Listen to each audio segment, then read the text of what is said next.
इस खबर के प्रायोजक हैं मां सिंगारी बालिका इंटर कॉलेज और मां सिंगारी स्मारक महिला पीजी कॉलेज फरौली कोइरसा आजमगढ़, जहां आपकी बहन बेटियों को मिलेगी बेहतर शिक्षा। कला एवं विज्ञान वर्ग से स्नातक एवं पैरा स्नातक की कक्षाएं उपलब्ध हैं। अधिक जानकारी के लिए संपर्क करें प्रबंधक डॉक्टर बीके यादव।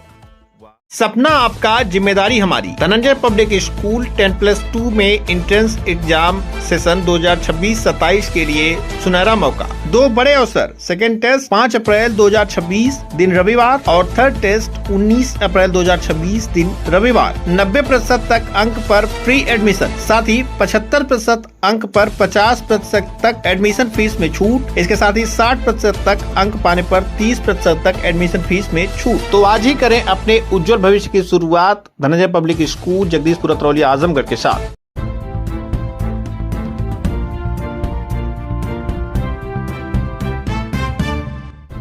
नमस्कार, आप देख रहे हैं तेज न्यूज। मैं हूं आपके साथ विनोद राजभर। आइए शुरू करते हैं खबरों का सिलसिला। सीएम योगी का आजमगढ़ में दौरा, डेयरी का उद्घाटन तथा जनसभा को किए संबोधित। उत्तर प्रदेश के मुख्यमंत्री योगी आदित्यनाथ आज आजमगढ़ के कंदरापुर क्षेत्र के पूर्वांचल एक्सप्रेसवे के निकट स्थित मिरिया रेड़हा में श्री बाबा गोरखनाथ कृपा दुग्ध उत्पादक संस्था के अवशीतन प्लांट का लोकार्पण कर अवलोकन किया। वहीं उन्होंने वृक्षारोपण भी किया। इसके बाद सीएम योगी ने विशाल जनसभा को संबोधित किया। कार्यक्रम के दौरान उन्होंने मोबाइल वेटरिनरी यूनिट का शुभारंभ और गौसॉर्ट एवं कृत्रिम गर्भाधान सेवाओं का शुभारंभ किया। प्लांट से लाभान्वित 3 महिला लाभार्थियों और 3 लखपति दीदी महिला उद्यमियों को प्रमाण पत्र देकर सम्मानित किया गया। सीएम योगी आजमगढ़ में तकरीबन 1.25 घंटे रहे, जहां उन्होंने संबोधन के दौरान विकास को लेकर पूर्व की सरकारों को घेरा। उन्होंने मोदी सरकार की योजनाओं को गिनाते हुए कहा कि विश्वविद्यालय, एयरपोर्ट, पूर्वांचल एक्सप्रेसवे भाजपा ने दिया। जो किसान 4 गोवंश रखे हैं, उन्हें प्रत्येक को सरकार 1500 रुपए नगद महीना दे रही है। सरकार ने 9 लाख युवाओं को सरकारी नौकरी दी है। वहीं 1 डिस्ट्रिक्ट 1 प्रोडक्ट के तहत 3 करोड़ नौजवानों को रोजगार भी मिले हैं। मुख्यमंत्री ने अपने संबोधन के दौरान आजमगढ़ में हरिहरपुर गांव को कला संगीत की जननी बताया। संगीत विद्यालय भाजपा ने दिया। श्रमिकों के लिए अटल आवासीय विद्यालय, दिव्यांगों के लिए विद्यालय की स्वीकृति दी है। महिलालगंज में 100 बेड का अस्पताल की स्वीकृति भी मिली है। सीएम योगी ने लोगों से पीएम सौर ऊर्जा योजना का लाभ लेने की अपील की है। उन्होंने अपने संबोधन के दौरान कहा कि गोबर गैस प्लांट लगाने पर सरकार उन्हें सब्सिडी देगी। संबोधन के दौरान सीएम योगी ने यह भी कहा कि यहां की जनता ने सपा के 2 मुख्यमंत्री को जिताया, लेकिन आजमगढ़ में कोई विकास नहीं हुआ।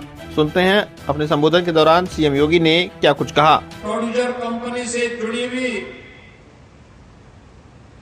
सभी यहाँ की महिला स्वयंसेवी समूह से जुड़ी हुई बहनें, भारतीय जनता पार्टी और सहयोगी दलों से जुड़े हुए सभी पदाधिकारी और उपस्थित बहनों और भाइयों, आज ग्राम मिरिया रेड्डा में जो विकास खंड बिलरियागंज में है, मुझे यहां पे बाबा गोरखनाथ मिल्क प्रोड्यूसर कंपनी के स्टीलिंग प्लांट को, जिसे नेशनल डेयरी डेवलपमेंट बोर्ड के द्वारा स्थापित किया गया है, शुभारंभ करते हुए और इसकी प्रोग्रेस को पिछले कुछ समय के अंदर मैं देख रहा हूं। मैं देख करके अत्यंत आनंद की अनुभूति हो रही है कि 56,000 से अधिक बहनों के परिश्रम से आज यह मिल्क प्रोड्यूसर एक आत्मनिर्भरता का नया संदेश दे रहा है। मैं मिल्क प्रोड्यूसर कंपनी के अध्यक्ष श्रीमती नीरज जी को और उनके साथ जुड़ी हुई उन 56,000 से अधिक बहनों का हृदय से अभिनंदन करता हूं कि उन्होंने वह करके दिखाया है जो अन्यों के लिए असंभव होता है। ये सचमुच एक अभिनंदनीय कार्य है। याद रखना, जब एक महिला आत्मनिर्भर होती है तो पूरा परिवार आत्मनिर्भर होता है। एक परिवार आत्मनिर्भर होता है तो समाज की एक महत्वपूर्ण कड़ी आत्मनिर्भर होती है। वे कड़ियां जब आपस में जुड़ती हैं तो तो राष्ट्र निर्माण की इकाई सशक्त होती है और विकसित भारत की कल्पना तभी साकार होती है। विकसित भारत के लिए इस प्रकार के प्रोड्यूसर और इस प्रकार से महिलाओं का आत्मनिर्भर होना आज की आवश्यकता है और उसी आवश्यकता को अपनी आंखों से देखने के लिए आज मैं आजमगढ़ में केवल एक कार्यक्रम की दृष्टि से यहां पर आया हूं। जब मेरे पास मिल्क प्रोड्यूसर कंपनी के श्री सानी जी ने इस बारे में मुझे बताया गोरखपुर में कि हम लोग इस तरीके से आजमगढ़ में एक कार्यक्रम करना चाहते हैं, हमारा ये एक प्रोग्रेस है, क्योंकि जब गोरखपुर में एक कंपनी प्रारंभ हुई थी तब मुझे लगता था कि पता नहीं लोगों के मन में क्या है, और आज मुझे देख करके प्रसन्नता हुई। 1,70,000 लीटर दूध का कलेक्शन, 55 रुपए प्रति लीटर दूध का दाम अन्नदाता किसानों को और गौपालकों को मिले, और यहां से जो दूध यहां पे कलेक्ट होता है इसकी क्वालिटी की गारंटी है, कोई मिलावट नहीं है। इस बात की गारंटी के साथ जब दूध आता है और वह पैसा हमारे अन्नदाता किसान और गौपालकों के पास जाता है तो राष्ट्र निर्माण में हमारा अन्नदाता किसान और गौपालक मजबूती के साथ और मजबूती के साथ लगता है। ये उसी प्रक्रिया को आगे बढ़ाने के लिए आज हम सब आजमगढ़ में आए हैं, क्योंकि आजमगढ़ का अपना महत्व है। और बहनों और भाइयों, आजमगढ़ की जब हम बात करते हैं तो आजमगढ़ ऋषि मुनियों की तपस्या की भूमि रही है। तत्व चिंतकों, विचारकों और देश के स्वाधीनता आंदोलन की भी एक महत्वपूर्ण भूमि के रूप में आजमगढ़ का अपना महत्व रहा है। याद करिए, वीर कुंवर सिंह ने भी इसी आजमगढ़ की धरती को अपने शौर्य के लोहे से तप्त करते हुए फिरंगियों को भागने के लिए मजबूर किया था। वह धरती आजमगढ़ की ही धरती है और ये हमारा सौभाग्य है। मैं आजमगढ़ से मुख्यमंत्री बनने के बाद नहीं जुड़ा हूं, मुख्यमंत्री बनने के बहुत पहले से मैं आजमगढ़ से जुड़ा रहा हूं, और इसीलिए आजमगढ़ के विकास की बात जब आती है तो हम लोगों ने, भले ही आपने मुख्यमंत्री दिए होंगे लेकिन उन लोगों ने आपके यहां काम नहीं किया होगा, लेकिन डबल इंजन की भारतीय जनता पार्टी की सरकार ने प्रधानमंत्री मोदी जी के नेतृत्व में आजमगढ़ के विकास के लिए जो कार्य किया वो किसी ने नहीं किया। बहनों और भाइयों, मैं आजमगढ़ वासियों से यही पूछ रहा हूं कि जिन लोगों को आप चुनाव जिता करके भेजे वे तो आजमगढ़ के लिए कुछ नहीं किए, लेकिन प्रधानमंत्री मोदी जी के नेतृत्व में, उनके मार्गदर्शन में आजमगढ़ के लिए कुछ करने का सौभाग्य किसी को प्राप्त हुआ है तो हमारी सरकार को प्राप्त हुआ है, और वह किस रूप में? पूर्वांचल एक्सप्रेस वे से यहां की कनेक्टिविटी को जोड़ने के लिए। याद करिए, आजमगढ़ से पहले लखनऊ की दूरी हो या गोरखपुर की दूरी हो या वाराणसी की दूरी हो या प्रयागराज, ये सभी दूरी तय करने में पापड़ बेलने पड़ते थे। लखनऊ जाने में 6 घंटे लगते थे, आज मात्र 2.5 से 2.25 घंटे में आप लखनऊ जा सकते हैं। आजमगढ़ का कोई निवासी आराम से जा सकता है, पूर्वांचल एक्सप्रेस वे आपके पास है। गोरखपुर जाना है तो 1.5 घंटे से भी कम दूरी में आप गोरखपुर पहुंच जाएंगे। पहले दूरी तय करने में कम से कम 3 से 4 घंटे लगते थे। ऐसे ही वाराणसी और प्रयागराज की दूरी को भी कम किया है, जो इंफ्रास्ट्रक्चर डबल इंजन की सरकार ने यहां बनाया है। आप सोचिए, वोट बैंक के लिए पिछली सरकारों ने महाराज सुहेलदेव को भुला दिया था। तो पहले भारत के शौर्य का लोहा विदेशी आक्रांताओं के सामने दिखाकर के उन्हें निस्तानाबूद किया था। ऐसे महाराज सुहेल देव के नाम पर विश्वविद्यालय बनाने का काम भी इस आजमगढ़ की धरती में हम लोगों ने किया। मुझे याद है जब मेरे पास आजमगढ़ का एक प्रतिनिधिमंडल आया, उन्होंने कहा कि हम आजमगढ़ में विश्वविद्यालय चाहते हैं। मैंने कहा विश्वविद्यालय तो हम देंगे, क्योंकि मेरी इच्छा है, अयोध्या सिंहरोज जी की पावन धरा है। राघव ने यहाँ पर भारत के साहित्यिक जगत को एक नई ऊंचाई दी थी और यहाँ पर विश्वविद्यालय तो बनना चाहिए। हम भी चाहते हैं, हम बनाएंगे भी। और बहनों भाइयों, हम लोगों ने बना दिया। यहाँ के चीनी मिल का पुनरुद्धार का कार्य हो या वर्तमान में अभी हम लोगों ने मुख्यमंत्री शहरी विस्तारीकरण योजना में यहाँ पे तमसा गार्डन इनक्लेव आवासीय योजना यहाँ के लिए स्वीकृत की है और इस योजना में 400 करोड़ रुपए हम लोगों ने आजमगढ़ विकास प्राधिकरण को उपलब्ध किया है और इसके अंतर्गत यहाँ पर 2000 से अधिक भूखंड विकसित होंगे, जिसके माध्यम से हम यहाँ पे हजारों लोगों के लिए आवासीय विकास की नई स्कीम के माध्यम से उनको विकास की एक नई ऊंचाई तक पहुंचाने और अच्छे आवास सहजता के साथ सस्ते दामों पर उन्हें प्राप्त हो सके, इसके लिए धनराशि उत्तर प्रदेश सरकार ने यहां उपलब्ध करवा दिया है। बहनों और भाइयों, इन आवासीय प्लॉटों के साथ ही commercial complex, park, open gym, bank, school, अस्पताल पार्टी कर सकती थी, बहुजन समाजवादी पार्टी कर सकती थी, लेकिन विकास उनके एजेंडे में नहीं, गरीब कल्याण उनके एजेंडे में नहीं। बाबा साहब भीमराव अंबेडकर के द्वारा बनाए गए संविधान के प्रति सम्मान उनके एजेंडे में नहीं था और इसीलिए तो ये अपमानित करते थे।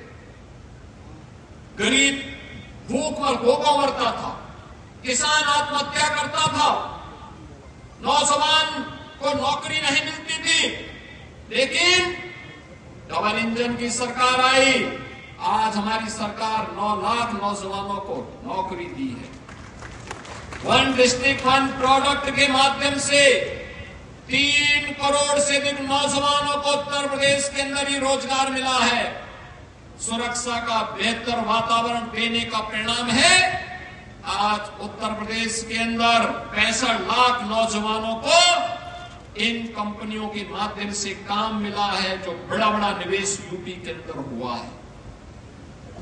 बहनों और भाइयों, महिला स्वावलंबन और सुरक्षा का काम कैसे होना है, यह भी भारतीय जनता पार्टी के नेतृत्व की डबल इंजन सरकार, बेटी बचाओ बेटी पढ़ाओ, मातृवंदना योजना, इस प्रकार के मिल्क प्रोड्यूसर कंपनी, लखपति दीदी योजना के माध्यम से तेजी के साथ उस कार्यक्रम को आगे बढ़ा रही है और उसी कार्यक्रम की श्रृंखला में आज हम सब आपके पास आए हैं। आज मुझे बताते हुए प्रसन्नता है, इसी आजमगढ़ में हरिहरपुर गांव भी है। याद करिए, कला की 3 विधाएं, 4 विधाएं, गायन है, वादन है, नृत्य है, नाट्य है, इनकी भूमि आजमगढ़ रही है। आजमगढ़ हरिहरपुर रहा है। इसलिए सरकारों ने, किसी ने नहीं कहा, किसी ने नहीं सोचा, ये डबल इंजन की भाजपा की सरकार आई, हरिहरपुर में हमने संगीत विद्यालय भी स्वीकृत किया है, कला का सम्मान भी किया है। आज भले ही निरुआ नहीं आए, कहीं फिल्म में शूटिंग कर रहे हैं, लेकिन उन्होंने भी इसका स्वागत किया, उन्होंने भी स्वागत किया। एक प्लेटफॉर्म मिला है नौजवानों के लिए और प्लेटफॉर्म को उपलब्ध करवाने के लिए आज हम सब ने इसको आगे बढ़ाने का काम किया। अटल आवासीय विद्यालय यहाँ श्रमिकों के बच्चों के लिए बन चुका है। हरियोद कला केंद्र, इसके लिए धनराशि उपलब्ध कराई जा चुकी है। राजकीय पॉलिटेक्निक मकराहा अतरोलिया में का फूलपुर पवई में यह भी स्वीकृत हो गया है। राजकीय इंटर कॉलेज जमुड़ी, यह भी हम लोगों ने स्वीकृत किया है और दिव्यांग जनों के लिए एक समेकित विशेष माध्यमिक विद्यालय अतरोलिया यह भी स्वीकृत हुआ है। और एक लालगंज में सामुदायिक स्वास्थ्य केंद्र होकर के फिर यहाँ चिलिंग प्लांट में आता है, फिर चिलिंग प्लांट में जांच होती है और जांच होने के बाद तब जाकर के वह फिर जाता है, फिर यहाँ से डेयरी के लिए फिर प्रस्थान होता है। यहाँ ठंडा किया जाता है, टेम्परेचर में उसको रखा जाता है और फिर यहाँ से मदर डेयरी के लिए नेशनल डेयरी डेवलपमेंट बोर्ड के द्वारा संचालित मदर डेयरी में फिर वह दूध जा करके और उसके माध्यम से फिर उसको घर घर पहुंचाने या उसको वैल्यू एडिशन के साथ जोड़ने। उससे बटर भी बनता है, उससे घी भी बनता है, उससे तमाम अन्य चीजें उससे बनती, आइसक्रीम भी उससे बनती है, अच्छी अच्छी खीर भी मिलने खाने के लिए मिलती है, सब कुछ मिलता है। ये है अन्नदाता किसान और गौ पालकों का परिश्रम।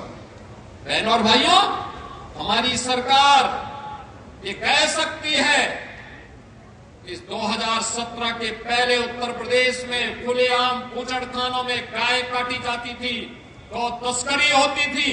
आज हमारी सरकार का संकल्प है न गौ माता को कटने देंगे, न गौ माता को कहीं पे अनावश्यक रूप से विचरने देंगे। 7,700 से अधिक निराश्रित गौ आश्रय स्थल हमारी सरकार चला रही है।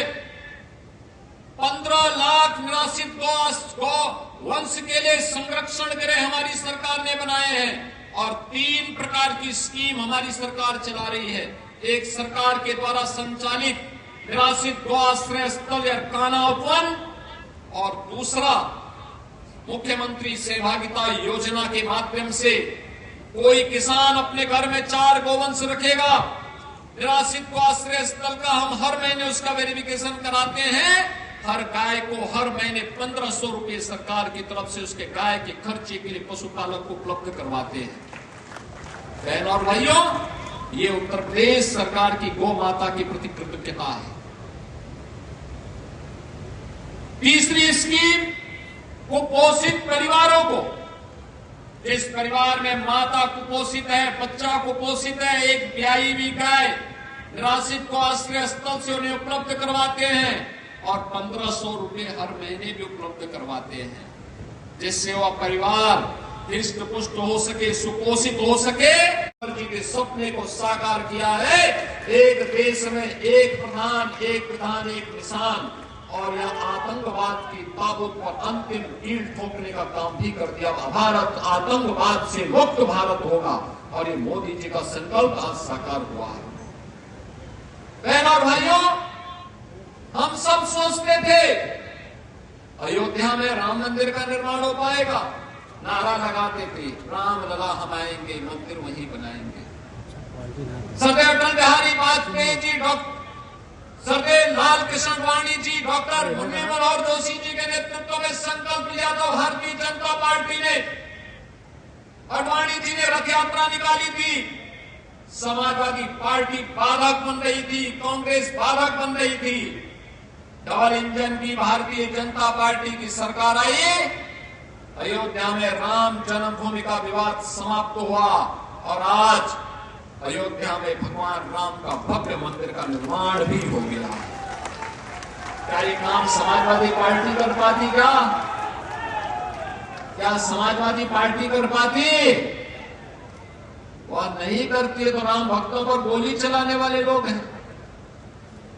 आप मुझे बताइए, हर गरीब के घर में शौचालय बना है,